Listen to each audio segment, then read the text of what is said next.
Welcome to Infusion, the podcast. I'm comedian Chris Patrick, a.k.a. Self-Proclaimed Power Man, and I'm here with my co-host and significant other, Rach. Hey, guys. And today we're at Grounded Gardens here in Hutchinson, Minnesota, and we're here with Bridget Pinder, who's a hemp farmer, CBD producer, and processor. She's going to talk to us about CBD products and how she makes her CBD products and grows her CBD products, and she's going to tell you all about CBD. Now, we're not talking about THC, the stuff you can get high from, the stuff you smoke, but we're going to be talking about the marijuana laws and definitely get out and vote and help people and help make this stuff legal. And we're going to be so. Without further ado, we'd like to welcome Bridget Pinder. Bridget, welcome to the show. Thank you for having me. So you're a hemp farmer, CBD producer, and processor. Can you explain more of that and how you actually got into this business? So yeah, I'm a farmer, and then we produce all of our own products with the CBD that we farm. I got into this over 20 years ago. Cannabis is a good tool for people to use for many different things. And I got into this to help people. Okay. So you say you're a farmer. So what's to keep like some high school kid from going to your farm and grabbing it? And do you need a license to smoke this? I'm not smoking, but to grow it or something like that. Yes, you definitely need a license to grow it. So we get our license from the MDA. MDA, Minnesota Department of Agriculture. Okay. So what's the process of getting your license? You have to fill out the application, background testing. Tell them where you're going to grow and how much you're going to grow, all those types of good things. And then they do, and fees, lots of fees, of course. And then they give you your license if you pass everything. Okay. And you've done all that and you got your license. So what exactly do you grow? Is the stuff you grow, can you smoke it? Can you not smoke it? You can smoke it. People do like to smoke CBD. So CBD is non-psychoactive, so it does not get you high like THC does. Okay.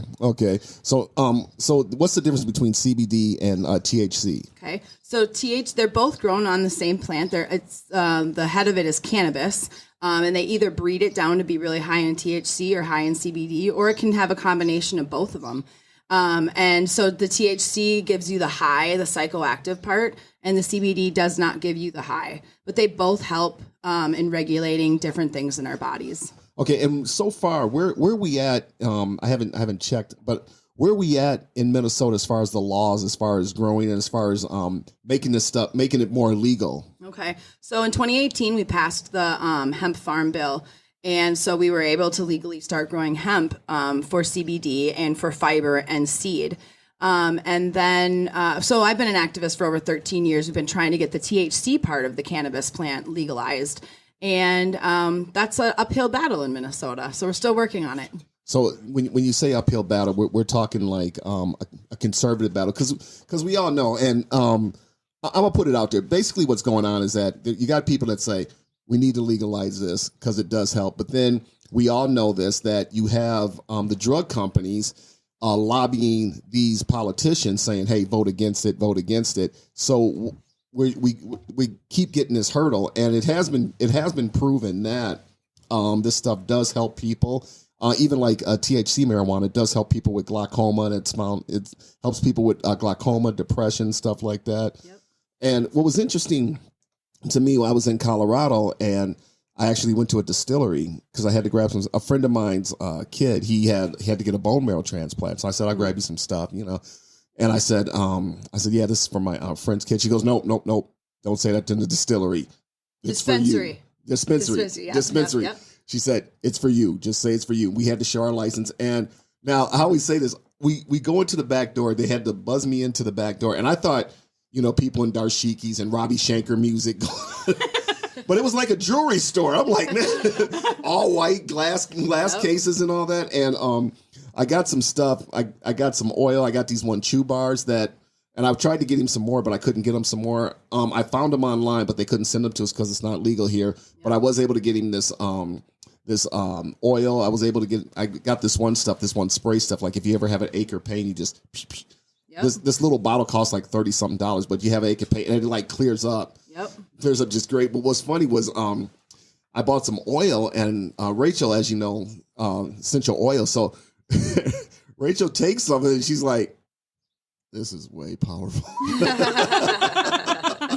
Well, I was getting the high off it. And with your stuff, you don't get the high, Right. but you get the feeling of like calmness, like with stress and stuff like that, right? Right, exactly. Yes, that's a lot of what our customers tell us. So we have customers that come in and say it helps them with sleep, anxiety, depression, inflammation in your body, lots of different things.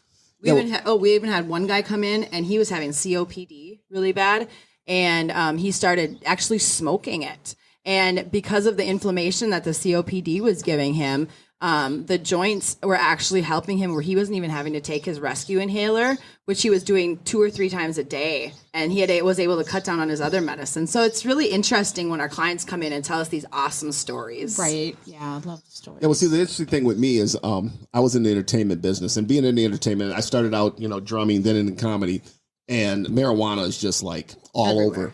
And for me, I never really got into it. I've never been high or drunk, but I've high or drunk a day in my life. But I've always been a big advocate. They need to legalize this. And I've seen shows where like the Rangers and all that are taking these or like huge plants and they're burning them down.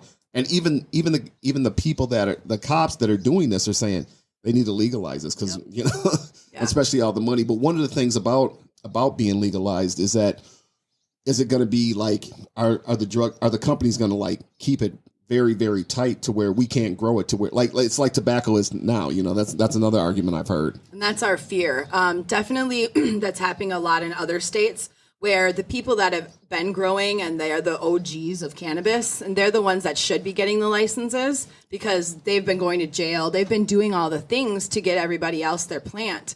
But they're not able to get a license because they make the licenses so expensive. So sometimes it's $100,000 just to get a license. And so they're running the people out that can't afford it, but they're letting the big corporations come in and take over. And that's our fear in Minnesota. As a small hemp farmer, I couldn't afford a $100,000 license. Sure. Oh yeah. Well, and back up too. I mean, if we're going to go back to history, the father of our country, George Washington, actually grew hemp, but back then they were using it for ropes for ships and stuff like that. So it was very profitable to him, and it was also processed by slave labor. Let's not forget that. Yep, I'm glad you brought up the history of it. You were talking about the history of it, so you were talking to Zoe about the history of it, and the cows and all that other stuff. So if you want to bring up that, we were talking about everybody has an endocannabinoid system in their body, ECS system. And in that system, we need to fill it with cannabinoids. And so in order to get the cannabinoids in our body, we have to use some form of cannabis. Well, back before the government made cannabis illegal, our animals would forage. We'd eat our animals, drink the milk, all those good things, and we would get the cannabinoids in our body. Well, not us, our great-great-grandparents, whoever was lucky enough to do it, And so their cannabinoid system was filled where a lot of ours aren't, and that's where a lot of these things come from, their ailments and different things like that. As they're doing more research, they're finding. Okay, yeah, they're finding that stuff like that is so cannabinoids. So they had that in our milk and our. Yeah, it was because the animals would eat the hemp. They would get the cannabinoids in their bodies, and then we would eat the animals or drink the milk or the butter or all that good stuff, and then we would get the cannabinoids in our system. And also breast milk, when a woman is, breastfeeding, makes cannabinoids to give to the baby. So there's a lot of interesting things you can look up about CBD and find how it helps. Well, you said the cows were eating the cannabinoid, and this stuff wasn't like planted; it was like growing wild. Just grew wild, exactly. Like the farm that I'm on right now, my great-grandparents had to grow hemp on that farm. So back in the wartime, when they grew hemp for rope, if you had 18 acres, you had to grow 20% or some percentage of that for hemp for the war. And then my great-grandmother that grew the hemp then actually worked in Hutchinson, we had a hemp plant. And they would make rope there for the war. So it's really interesting. Now I get to grow hemp back on her same land where she grew it so many years ago. Cool. Yeah. Well, I've known like with THC marijuana, I've known like people that little rowdy kids back in junior high school. Some teachers that your science teacher may have some plants in there or something like that, and they go and put a seed just on top, just throw a seed in there. Next thing you know, you got marijuana growing. Yep, for sure. Yeah. Because I know marijuana, it doesn't take like a lot of watering or a lot of. No, definitely not. They don't like wet feet, so they don't like a lot of water. Yeah, so that, which is a really good thing for farmers, is because you don't need to water. So like we're very lucky. We don't have to spend a lot of time with that. We just kind of wait for the rain. Well, one of the things too is, and we're talking about legalization of it and all that. Yeah. But one of the things I've saw is that what happened was after the Civil War, after slavery, after the Civil War, that a lot of African American people were smoking marijuana, and they passed the laws. I'm not sure when, but I know back in like the early jazz age, heroin and stuff like that was legal. But one of the things is they were smoking a lot of marijuana, and they said, well, we can't put them in jail for being black, but hey, we can put them in jail for marijuana. Exactly. And so the laws, if you actually look the laws up, the laws are actually racist to begin with. Yes. And like back in the 60s, guys getting like 2 joints or something, getting life in prison for like 2 joints and stuff Ridiculous. like that. And some of them are still in jail today, even though it's getting legal and stuff like that. And some of them are still in jail today going, hey, come on, this, and they can't get out. Yeah, I know a guy out in Luke, his name is, I can't pronounce his last name very well, but he was one of the first cannabis dispensary owners in California. And this is when the federal government was going in and doing a lot of raiding when they first started legalizing and opening up dispensaries. He had a legal dispensary, and him and his partner got busted, and or whatever, the feds raided him, Right. and threw him in jail. He's still sitting in jail.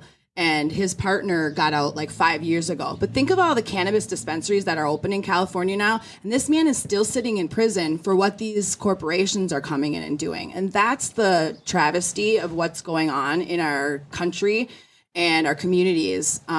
Because like even in California right now, I was reading a story, and they talked about how the taxes are different in every single community. So every county has different taxes and different regulations. And so it's hard for people even to figure that out, and the hemp growers and the cannabis growers need to be able to get into this market. Oh yeah, because they've spent so much time in it and done time for it. But then now you got that felony on your record. Now you can't get a license because you got a felony for something that's legal now. Right, exactly. So it's this never-ending circle of it is of bureaucracy. Yes, definitely. Well, and if you think about the Minnesota marijuana or the Minnesota cannabis program that we have here, it's not very good. So they don't have flour on the program. They only have oils and like a tincture, and like they had a spray. And I think they added edibles recently. But finally, our government in Minnesota just passed putting flour on the medical program. So as an activist, we're hoping that will start to bring the prices down on the medical program, because our medical program shuts out so many people because it's really expensive to buy it and people can't afford it. And then how our medical program was set up kind of scares us. Going back to what you were talking about not being able to get into the industry. Our medical program in Minnesota is run by only 2 companies. So Minnesota has created a monopoly already with our medical program. And that goes back to us being scared about what are they going to do when they legalize in Minnesota? Right. Are they going to let all the big corporations come in and take over? Or are they going to let us little folks that, have grown for so long come in and actually do what we know how to do best? Yeah. Yeah. Yeah. That's the thing is are these big companies, going to cut to where, like you said, where it squeezes out the little guys, but then when the big guys come in, how potent will the stuff be? Right. So so what happens a lot of times is the big guys will come in and they'll ask somebody like me, and they'll say, I'll give you $1 million. Come and, run or whatever money it is, and come and grow for us and do this for us. But we're going to put our name on it, and we're going to, so it just kind of depends on who you are and how you want to go about it. I don't want to do anything like that. We want to stay small and craft. Sure. And, do it that way. Yeah, because when we first met, we were at the state fairgrounds at the what was the name? Mind, Body, and Spirit Expo. Mind, Body, and Spirit. Such a beautiful building. I can't get back in there. It was so gorgeous. Yeah, we met there, and you had these little gummies, these small little gummies, and I tried one, and I'm walking around, and all of a sudden I looked at Rachel, I'm like, I'm starting to feel. I mean, it wasn't like I was like just calming. Yes. I could feel myself just calming. Yes. My girlfriend says, she says it's like a nice warm hug. She always says it's like a nice warm hug. Well, it's interesting because before we were setting up the podcast, I was looking at our daughter Zoe, and I'm like, "What are you eating?" Because she's you never know, around here. Now, talking about kids, would you recommend any of this stuff to children? Yes. Okay. Definitely. It's not going. There's a lot of children that are on the medical program also in Minnesota. Yeah. So it's something that can help everybody. And the thing with the children that always comes up is because they want to classify it as such a harsh drug. Right. Exactly. They do. They see it as a drug, and they want to say, "Oh no, stay away." Right. Yeah, I remember when me and Rachel first started dating. She's like, "Well, I got one of the kids on Ritalin." I said, "Get him off that crap. Get him off that crap right now." Yeah, that's scary. My son was on that for a long time, and he went from like 200 pounds down to like 100 pounds, and and they're just like zombies, and and so cannabis. Actually, my son was on the program too. He has autism, and so we got him on the program to help him be able to socialize and all those types of things. And so I've seen great benefits. I have a lot of friends that benefit from it, gotten off all their meds and everything, especially the opioids. I think that especially the problem we've had with opioid addiction all over the country, this can be something that can really help people. Yeah, well, opioid addiction is just like, you got doctors overprescribing stuff. Right. And my take on it is always, and I tell people, I said, hey, you know what? Drug dealing is drug dealing, whether you're out on the corner dealing or whether you got a white robe dealing it, But one of the things about these opioids is that it used to be, and I say this to be, I said, it used to be when you went to the doctor, tell your friend, I had to go to the doctor the other day. They're like, oh, really? Everything okay? Now it's like, you tell a friend, hey, I had to go to the doctor the other day. What did he give you? Yeah. Well, some of that comes from the patients, working in the medical field, where the patient's insisting on that medication. Yes. Absolutely insistent. I had one patient that, they're releasing me with nothing. Are you serious? They're releasing you with nothing? Well, okay, we're going to get discharged from here and we'll just go somewhere else. Like, crazy. It's not always on the doctors. I feel sorry because the doctors are starting to get some of this bad rep, Yeah. But sometimes it's just the patients wanting and insisting that they get these opioids. Right. Yes. I'm glad the doctors are starting to cut back and stop all of it too. Well, that's because there is a doctor in prison. There was a thing on him on 60 Minutes where he was overprescribed, and he killed like a bunch of people overprescribing that stuff. So a lot of doctors are starting to say, hey, you know what? But like we talked before about, you got the drug companies lobbying these politicians to vote against it. Right. You also got these drug companies going to these doctors going, hey, we'll give you a kickback if you prescribe this. And a lot of doctors like this guy, he's in jail for a long time. So I can't give you anymore, Yep, for sure.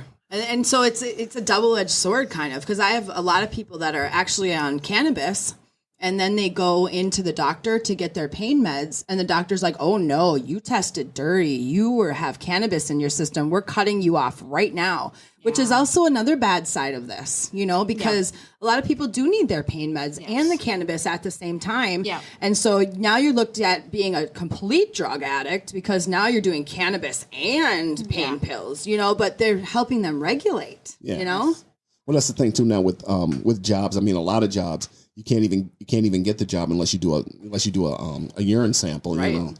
Yeah. Well, and a couple of days ago, we found out Amazon is now jumping on the bandwagon, which is very scary for us. So Amazon, with one good thing, they said, we're going to stop drug testing. So that was their headline, right? Okay. And so we were all like, yay, that's good, right? Right. And then on the back end of it, they said, and we're going to support the cannabis bill for legalization through the federal government, which is like H something 600 or whatever. Right. But that also goes to what we were talking about before. And now we have Amazon coming in as a big corporation. How does somebody like me go up against Amazon? Right. Yeah. So something you guys don't know, the listeners out there, is we also did our YouTube video with this. And so going with that, you were talking about one thing with the Amazon thing. How do we know that what they're going to be selling is an actual product? Right, exactly. So our big thing is for our customers and consumers is to know where your product is coming from. So we have 3 major things we want you guys to know about cannabis. We want you to first know who your farmer is. So know where that plant was grown, how it was grown, what chemicals they used, all those good things. Number 2, know how your products are made. Are they made with a lot of chemicals and preservatives and junk like that you're putting into your body? And number 3, know your testing. So every single product that you buy should be tested, and you should be able to see that testing. You may not understand the testing, but at least you know that product has been tested, and you can make sure that always that company's name is on the testing too, that is selling you the product, because sometimes companies white label and do different things like that, and then we don't really know where it's coming from. So the most important thing is just know where your cannabis is coming from and how it's grown. One of the things I want to say too is that you're talking about people getting out there and voting. What are some of the ways to keep the big corporations, to help the small businesses? What are some of the things we can do? One thing, definitely get out there, get registered, and vote. Yes, and vote. You must vote. Being an activist for 13 years, I've been all over the state of Minnesota trying to get people registered to vote and let them know that Minnesota is a non-initiative state. So we can't just put it on our ballot and ask you guys, do you want to legalize cannabis like Colorado and the other states were able to? So we have to go through a bunch of committees, our House, our Senate, and our governor to even get it legalized in Minnesota. So if we don't get the right people into those places to get this legalized, we have to vote these people in. And a lot of people don't vote. They don't think that their vote matters. Your vote matters, especially in states like Minnesota, because once we vote those governors and those state representatives and everything into office, those are the ones that are making our decisions for us. And so if you want your voice heard, you have to go and talk to and elect the people that are going to do what you want them to do. Exactly. Well, with you saying that, is that Republican, Democrat, Independent, Libertarian Party? I mean, which party are you saying? Are you just saying, hey, get out there and vote, Get out there and vote. That's the main thing. I think it's most important to educate. My daughter, Maxine, she's like, I'm never going to vote. And I think that's the wrong attitude. You need to educate. At first you might not get the candidates you want, but with education and with time, you will get the candidates you want. I think the wrong attitude is not voting. Right. I agree completely. Yeah. You have got to vote, or you don't have anything to say about it. If you don't go vote, And what are some of the things we can do? I know one thing we can do to help the small businesses, CBD cannabis stores. One of the things is bring your business here. But what are other things we can do as far as legislation and as far as helping you guys keep your stores and stuff like that? So we need lobbyists. So if anybody knows lobbyists or anything like that, we need to get good bills written. So a bill was just sent through a bunch of committees, and I think it was our House. I apologize if I'm wrong. I'm not that up on the politics of it all. Our bill just passed one of them, and then I think it was sent to the Senate, and that's Republican led, if I'm saying the right one. And so there's the leader, the speaker, does not want cannabis legalized. And so he doesn't even have to bring it to the floor. And so it never got voted on at the next step. So it's kind of essentially shut down now. So what we need in our bills is we need to make sure that small companies are represented in our bills. That in this one, they talked about they weren't going to let big corporations come in for 4 years. So that means if Minnesota cannot supply enough cannabis, they'll let big corporations come in. So for us farmers right now, I do a clubhouse with a bunch of hemp farmers in Minnesota. And one of the things we were just talking about is how are we going to have enough growers in Minnesota so that we don't have this problem where we let the big corporations in. And so it's about us finding other people that want to grow and, different things like that to get enough people in Minnesota so we don't lose out. Okay, one of the things about planting, and if you plant anything, year after year after year can mess up the soil. What are some things to do, like when you're planting marijuana or CBD? What are some things you do during the off season to help the soil? Do you switch one field one year? Yeah, so we usually rotate our planting a little bit. We plant about 10 feet apart, our plant, so you can plant in between where your rows were. But actually, hemp is really, really good for the soil. So the 3M plant that polluted the area, we had talked about going and we had talked to the government about going and planting hemp there because hemp helps remediate soil and it helps pull out toxins and things from our soil. So there's so many amazing benefits that cannabis can have for our earth. And so you don't really have to do a lot, but it does take up the nutrients. So you have to add nutrients back in each year and things like that to get your plants to grow. When you talk nutrients, what kind of nutrients are we talking? Oh, we use good stuff like bat guano and worm castings and, all natural things, nitrogen, phosphorus, CalMag, all the good stuff that gives them their beautiful stature. Well, that's one of the things with us. We're not big gardeners, but we got a small little garden at home. And I was making eggs, and I was like, hey. So I took the egg shells. I took these. We had some fruit or something like that. I grinded that all up. I go, here, go pour it in the garden. The best thing you can do for your garden is anything natural that you can find. We don't use any pesticides, herbicides. We use nothing. We use all natural ingredients. So we make a tea. So I make a compost tea every few weeks, and we spray that on our plants to give them nutrients and things like that. So those are really good products to use as far as nutrients. Yes. Everything organic. So there's something coming up here in Hutchinson. That we need to tell the listeners about. What's it? So actually, we're in Silver Lake right now. So our store's in Silver Lake and our farm is in Hutchinson. So we're about 15 miles away from each other. But so in Silver Lake at our store, we're gonna have Hemp Fest coming up here. And we're just going to have a big party, get the community together. I really want to educate small towns and small communities on how hemp can help and how CBD helps people and all the good things we've talked about that CBD does. And also CBD's has helped people with, we're talking elderly people, young people, middle-aged people. Everybody. We have a big elderly following here. A lot of people use it. Chronic pain? Yes, chronic pain. Yes, huge one. Yep. Definitely. Yeah, because when I was in Colorado, I saw they had the video showing, and this girl was on this video, and she goes, I've tried all the drugs at that big corporation, like the Vicodin and the other stuff, and she goes, it wasn't until I started CBD products that it actually did make me feel. All those drugs made me depressed or made me angry. Yep.